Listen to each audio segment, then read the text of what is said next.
Qatar should be irrelevant. It's smaller than Connecticut, smaller than many global cities, mostly desert, with a population of just a few million, and most of them aren't even citizens. And yet, Qatar hosts U.S. military bases, mediates global conflicts, owns skyscrapers in London, controls one of the most powerful media networks in the Middle East, and influences global energy prices. So how did a tiny desert peninsula become one of the most powerful players in modern geopolitics? The answer isn't oil. It's strategy, because Qatar didn't just sell gas. It converted gas into leverage. In the early 20th century, Qatar was poor. Pearl diving was its main economic activity. When Japan industrialized pearl production, Qatar's economy collapsed. By the mid-1900s, it was fragile and dependent. Then oil was discovered. But oil alone doesn't guarantee power. Many countries found oil and still struggled. The real transformation began decades later with natural gas. And not just any gas. The North Field, one of the largest natural gas reserves on Earth, shared with Iran. That discovery changed everything. But here's where most countries fail. They treat resources like income. Qatar treated it like ammunition. Natural gas is different from oil. Oil is easy to transport.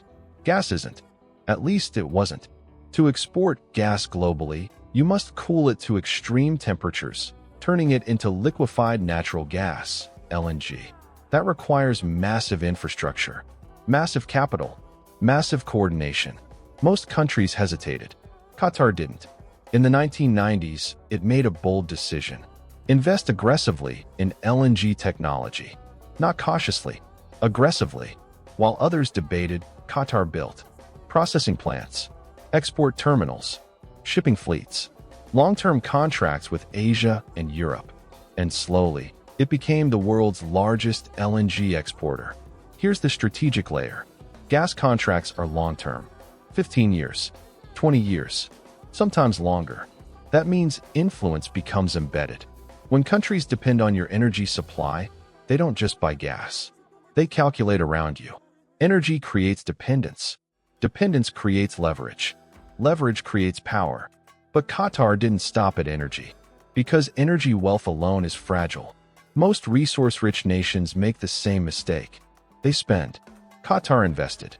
Through its sovereign wealth fund, the Qatar Investment Authority, it began acquiring global assets.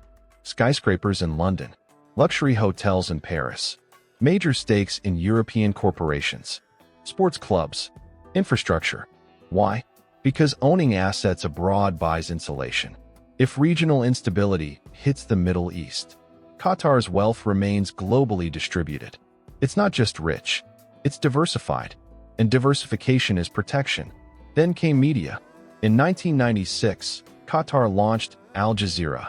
At the time, Middle Eastern media was tightly controlled. Al Jazeera disrupted that. It gave Qatar something rare. Narrative power. Media shapes perception. Perception shapes diplomacy. Diplomacy shapes influence. Suddenly, this tiny country wasn't just exporting gas. It was exporting perspective. And in geopolitics, perception can be more powerful than weapons. But this rise didn't go unnoticed. And not everyone was comfortable with it. In 2017, Saudi Arabia, the UAE, Bahrain, and Egypt imposed a blockade on Qatar. Borders were closed. Airspace was restricted. Trade routes were cut. The message was clear. You're too independent. Fall in line. For many small nations, that kind of pressure would be devastating. Qatar adjusted. Quickly, it rerouted supply chains, strengthened ties with Turkey, deepened coordination with Iran despite tensions, accelerated domestic food production, expanded LNG exports, and instead of collapsing, it adapted. That moment proved something critical. Qatar's strategy wasn't fragile. It was resilient. Wealth alone doesn't protect you. Networked leverage does. But here's the deeper truth. Qatar's greatest weapon isn't gas. It's positioning. Qatar hosts the largest U.S. military base in the Middle East. At the same time, it maintains diplomatic channels with Iran. It mediates between rival factions. It negotiates hostage releases. It positions itself as indispensable. Small country, surrounded by giants. So instead of choosing one side, Qatar made itself useful to all sides. When you become useful, you become protected. Because eliminating you becomes costly. That's advanced geopolitical design. And then there's sports. The 2022 FIFA World Cup wasn't just about football. It was a signal. Qatar was announcing, we are not a peripheral state. We are central. Global events reshape perception. Perception increases legitimacy. Legitimacy increases influence. Again, soft power. Engineered. But there's a tension beneath all of this. Because influence built on energy has a clock. The world is transitioning. Renewables are rising. Energy markets are shifting. And the question becomes, what happens when gas demand declines? Qatar knows this.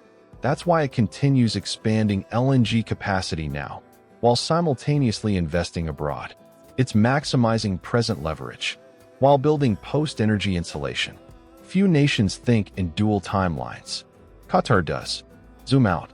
Qatar transformed natural gas into financial assets, into global investments, into media power, into diplomatic relevance, into strategic protection. It didn't conquer territory. It purchased insulation. It didn't build an empire. It built dependency. And in modern geopolitics, dependency is the new dominance. Now here's the final question. If your country suddenly discovered massive wealth, would it spend it? Or would it convert it into leverage? Because Qatar didn't just get rich. It became difficult to ignore. And in a world of competing powers, being impossible to ignore is power. If energy is power, which country do you think will control the next era, the one after fossil fuels? Write it below. Let's see who understands the long game.